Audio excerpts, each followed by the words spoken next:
नमस्कार, ये आकाशवाणी शिमला है। अब आप राजकुमारी चंदेल से प्रादेशिक समाचार सुनिए। आज के मुख्य समाचार। केंद्र सरकार ने सतलुज नदी पर बनने वाली 210 मेगावाट की लुहरी हाइड्रो चरण 1 जलविद्युत परियोजना को दी मंजूरी। मुख्यमंत्री जयराम ठाकुर ने चमियाना स्पेशलिटी अस्पताल का कार्य अगले वर्ष जून तक पूरा करने के अधिकारियों को दिए निर्देश। राजस्व मंत्री महेंद्र सिंह ने लोगों को बेहतर सुविधाएं देने के लिए राजस्व अधिकारियों को कार्य में तेजी लाने को कहा। और प्रदेश भर में हर्षोल्लास के साथ मनाया जा रहा है करवा चौथ का पर्व, सुहागिनों को चांद के दीदार का इंतजार। कोविड-19 महामारी के खिलाफ देश एकजुट होकर लड़ रहा है। आप भी हमारे साथ सुरक्षा और बचाव के 3 आसान एहतियाती उपायों का संकल्प लें। कोविड-19 से बचाव और सुरक्षित रहने के 3 उपाय। मास्क लगाएं, 2 गज दूरी है जरूरी, सुरक्षित दूरी रखें, हाथ और मुंह साफ रखें। अब समाचार विस्तार से। केंद्र सरकार ने प्रदेश में शिमला और कुल्लू जिलों की सीमा पर सतलुज नदी पर बनने वाली 210 मेगावाट क्षमता की लुहरी हाइड्रो चरण 1 जलविद्युत परियोजना को मंजूरी दे दी है। आज नई दिल्ली में प्रधानमंत्री नरेंद्र मोदी की अध्यक्षता में हुई केंद्रीय मंत्रिमंडल की बैठक में ये निर्णय लिया गया। इस परियोजना पर लगभग 1810 करोड़ रुपए खर्च होंगे और 62 महीनों में परियोजना का प्रथम चरण शुरू हो जाएगा। इस परियोजना के बनने से पर्यावरण संरक्षण के साथ साथ वातावरण में कार्बन डाइऑक्साइड उत्सर्जन में 6 लाख टन की कमी आएगी।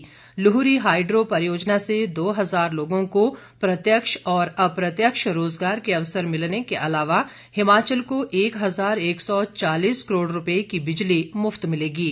इस परियोजना से प्रभावित होने वाले परिवारों को अगले 10 वर्ष तक हर महीने 100 यूनिट मुफ्त बिजली दी जाएगी। इस बीच मुख्यमंत्री जयराम ठाकुर ने केंद्र सरकार का परियोजना की स्वीकृति के लिए आभार जताया है। उन्होंने कहा कि इस परियोजना से प्रदेश के युवाओं को रोजगार के अवसर सृजित होने के साथ साथ राज्य की आर्थिकी भी सुदृढ़ होगी।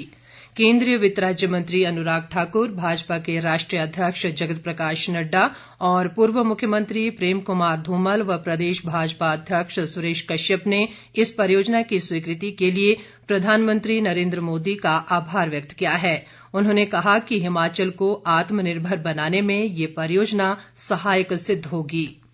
मुख्यमंत्री जयराम ठाकुर ने आज शिमला के नजदीक मल्टी स्पेशलिटी अस्पताल चमियाना का दौरा किया और अधिकारियों को इस परियोजना का कार्य अगले वर्ष जून तक पूरा करने के निर्देश दिए। उन्होंने कहा कि इस अस्पताल में सभी प्रमुख विशेषज्ञ सुविधाएं उपलब्ध होंगी। मुख्यमंत्री ने अधिकारियों को जल, सड़क, बिजली सहित अन्य बुनियादी सुविधाएं उपलब्ध करवाने के लिए विभागों के बीच उचित समन्वय सुनिश्चित करने के निर्देश दिए। जयराम ठाकुर ने कहा कि इस परिसर में कनिष्ठ व वरिष्ठ रेजिडेंट चिकित्सकों के लिए आवास व पैरामेडिकल स्टाफ के लिए छात्रावास की सुविधा उपलब्ध होगी। प्रदेश सरकार ने राज्य आपदा प्रतिक्रिया कोविड-19 फंड से हिमाचल पथ परिवहन निगम को 5 करोड़ रुपए जारी किए हैं। मुख्यमंत्री जयराम ठाकुर ने कहा कि इस राशि से बसों व निगम के संस्थानों को सैनिटाइज किया जाएगा। उन्होंने कहा कि इससे आगामी त्योहारों के दौरान यात्रियों को कोविड-19 संक्रमण से बचाने में सहायता मिलेगी। जयराम ठाकुर ने कहा कि इस धनराशि से परिवहन निगम को थर्मल गन व अन्य सुरक्षा उपकरण खरीदने में मदद मिलेगी। स्वास्थ्य मंत्री राजीव सहजल ने कहा है कि सोलन में लोगों की भावनाओं के अनुरूप ही नगर निगम का निर्माण किया जाएगा। हमारे सोलन जिला संवाददाता लक्ष्मी दत्त से बातचीत में उन्होंने कहा कि सभी आपत्तियों के बाद ही सरकार अंतिम निर्णय लेगी। गौरतलब है कि सोलन के साथ लगती 8 पंचायतों के 84 गांवों के लोग अपने क्षेत्र को नगर निगम में शामिल करने के विरुद्ध हैं। सांसद रामस्वरूप शर्मा ने कहा है कि मंडी जिले के द्रंग व गुम्मा में नमक की खानों को 3 माह के भीतर आरंभ कर दिया जाएगा। मंडी में आज वीडियो कॉन्फ्रेंसिंग के माध्यम से अधिकारियों के साथ एक बैठक में उन्होंने कहा कि शुरुआती दौर में इन खानों में 10 से 12 टन नमक का उत्पादन किया जाएगा। रामस्वरूप शर्मा ने कहा कि धीरे धीरे इन खानों की क्षमता 1000 टन तक बढ़ाई जाएगी और इनका निर्यात अन्य राज्यों के साथ साथ विदेशों में भी किया जाएगा। जल शक्ति व राजस्व मंत्री महेंद्र सिंह ने राजस्व अधिकारियों को लोगों को बेहतर सुविधाएं प्रदान करने के लिए कार्य में तेजी लाने को कहा है।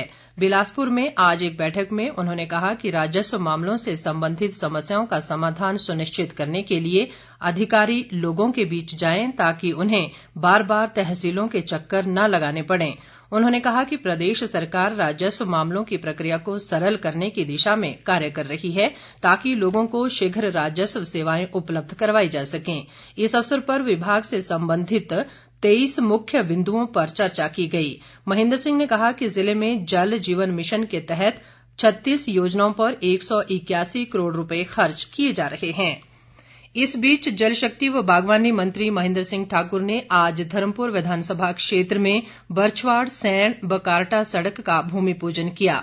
बाद में डबरोह में एक जनसभा को संबोधित करते हुए उन्होंने कहा कि बरछवाड़ में 30 करोड़ रुपए की लागत से बनने वाली प्री कोचिंग सैन्य अकादमी से युवाओं को सैन्य सेवाओं में जाने का प्रोत्साहन मिलेगा।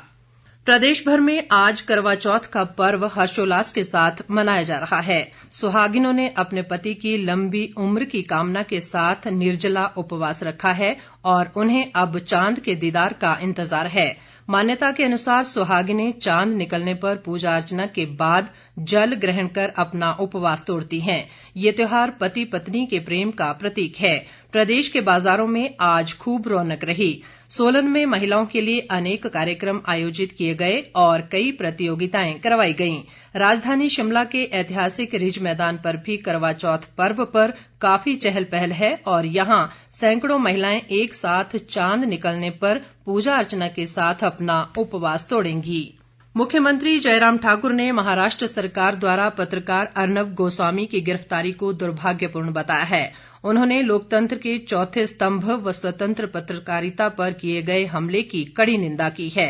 मुख्यमंत्री ने कहा कि मीडिया की आवाज को दबाना लोकतंत्र पर कुठाराघात है। पूर्व मुख्यमंत्री प्रेम कुमार धूमल ने इसे प्रजातंत्र के चौथे स्तंभ का अपमान बताया है। उन्होंने कहा कि देश इस शर्मनाक कृत्य को बर्दाश्त नहीं करेगा। वहीं प्रदेश भाजपा अध्यक्ष सुरेश कश्यप ने इस घटना की कड़ी निंदा करते हुए महाराष्ट्र सरकार पर अपनी सत्ता का दुरुपयोग करने का आरोप लगाया है। मुख्य सचिव अनिल खाची ने कहा है कि प्रदेश में पानी की गुणवत्ता सुनिश्चित करने के लिए सभी ग्राम पंचायतों में ग्रामीण पेयजल व स्वच्छता समितियों का गठन किया जा रहा है। शिमला में राज्य जल व स्वच्छता मिशन की समीक्षा बैठक में उन्होंने कहा कि स्वच्छ पेयजल की उपलब्धता सुनिश्चित करने के लिए 47 प्रयोगशालाएं स्थापित की गई हैं। खाची ने कहा कि जल जीवन मिशन के लिए केंद्र सरकार से इस वर्ष 243 करोड़ 10 लाख रुपए प्राप्त हुए हैं। राज्य वूल फेडरेशन के अध्यक्ष त्रिलोक कपूर के नेतृत्व में एक प्रतिनिधिमंडल ने आज शिमला में मुख्यमंत्री जयराम ठाकुर से भेंट की। इस दौरान उन्होंने मुख्यमंत्री को प्रदेश के पॉलीबायोनिक टेक्नोलॉजी वाले जैविक उत्पादों के निर्यात की कार्य योजना के बारे अवगत करवाया। मुख्यमंत्री ने कहा कि यदि जैविक उत्पादों का उपयुक्त व प्रभावी रूप से विपणन किया जाए तो इससे किसानों की आर्थिकी सुदृढ़ होगी। प्रदेश कांग्रेस अध्यक्ष कुलदीप सिंह राठौर ने प्रदेश सरकार पर महंगाई पर अंकुश लगाने में नाकाम रहने का आरोप लगाया है। शिमला से जारी एक बयान में उन्होंने कहा कि त्योहारों के दौरान पीडीएस के तहत मिलने वाली दालों के मूल्यों में बढ़ोतरी कर गरीब व आम लोगों पर बोझ डाला गया है। उन्होंने दिवाली पर पीडीएस के तहत 100 ग्राम अधिक चीनी देने के सरकार के फैसले को भी हास्यास्पद बताया है। अंत में मुख्य समाचार एक बार फिर। केंद्र सरकार ने सतलुज नदी पर बनने वाली 210 मेगावाट की लोहरी हाइड्रो चरण 1 जल विद्युत परियोजना को दी मंजूरी। मुख्यमंत्री जयराम ठाकुर ने चमियाना स्पेशलिटी अस्पताल का कार्य अगले वर्ष जून तक पूरा करने के अधिकारियों को दिए निर्देश। राजस्व मंत्री महेंद्र सिंह ने लोगों को बेहतर सुविधाएं देने के लिए राजस्व अधिकारियों को कार्य में तेजी लाने को कहा।